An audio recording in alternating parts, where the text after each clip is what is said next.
Le second livre de Samuel, chapitre 24. La colère de l'Éternel s'enflamma de nouveau contre Israël, et il excita David contre eux en disant « Va, fais le dénombrement d'Israël et de Juda. » Et le roi dit à Joab, qui était chef de l'armée et qui se trouvait près de lui, « Parcours toutes les tribus d'Israël depuis Dan jusqu'à Beersheba, qu'on fasse le dénombrement du peuple, et que je sache à combien il s'élève. » Joab dit au roi, « Que l'Éternel ton Dieu rende le peuple 100 fois plus nombreux, et que les yeux du roi mon seigneur le voient. Mais pourquoi le roi mon seigneur veut-il faire cela ?» Le roi persista dans l'ordre qu'il donnait à Joab et aux chefs de l'armée. Et Joab et les chefs de l'armée quittèrent le roi pour faire le dénombrement du peuple d'Israël.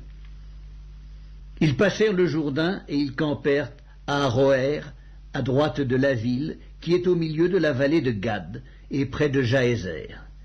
Ils allèrent en Galaad et dans le pays de Tchatim-Otchi. Ils allèrent à Danjad et aux environs de Sidon. Ils allèrent à la forteresse de Tyr et dans toutes les villes des Éviens et des Cananéens. Ils terminèrent par le midi de Juda à Beersheba. Ils parcoururent ainsi tout le pays, et ils arrivèrent à Jérusalem au bout de 9 mois et 20 jours. Joab remit au roi le rôle du dénombrement du peuple. Il y avait en Israël 800 000 hommes de guerre tirant l'épée, et en Juda 500 000 hommes. David sentit battre son cœur après qu'il eut ainsi fait le dénombrement du peuple. Et il dit à l'Éternel, « J'ai commis un grand péché en faisant cela.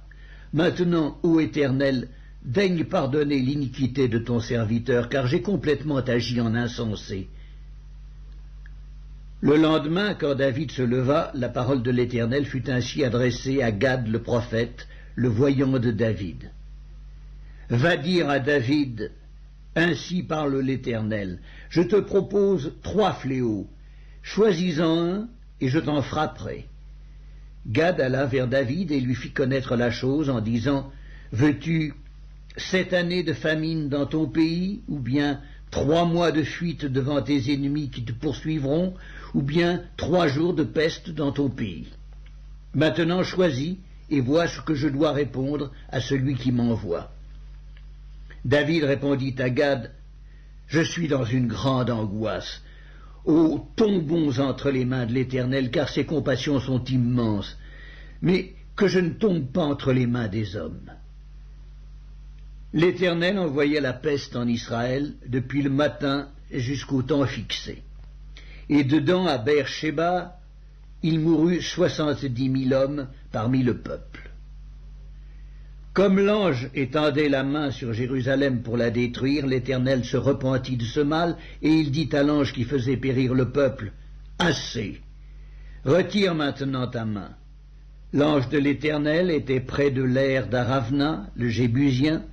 David, voyant l'ange qui frappait parmi le peuple, dit à l'Éternel, « Voici, j'ai péché, c'est moi qui suis coupable, mais ces brebis qu'ont-elles fait?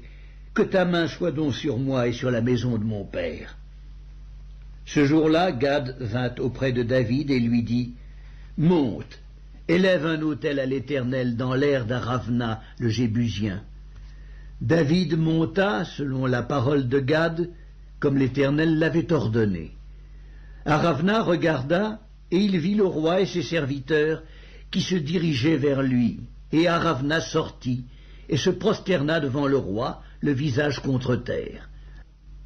Aravna dit, « Pourquoi mon seigneur le roi vient-il vers son serviteur ?» Et David répondit, « Pour acheter de toi l'aire et pour y bâtir un autel à l'Éternel afin que la plaie se retire de dessus le peuple. » Aravna dit à David, « Que mon seigneur le roi prenne l'aire et qu'il y offre les sacrifices qu'il lui plaira.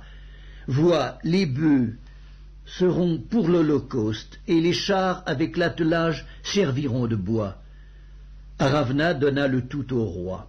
Et Aravna dit au roi, « Que l'Éternel, ton Dieu, te soit favorable. » Mais le roi dit à Aravna, « Non, je veux l'acheter de toi à prix d'argent, et je n'offrirai point à l'Éternel, mon Dieu, des holocaustes qui ne me coûtent rien. » Et David acheta l'aire et les bœufs pour 50 cycles d'argent.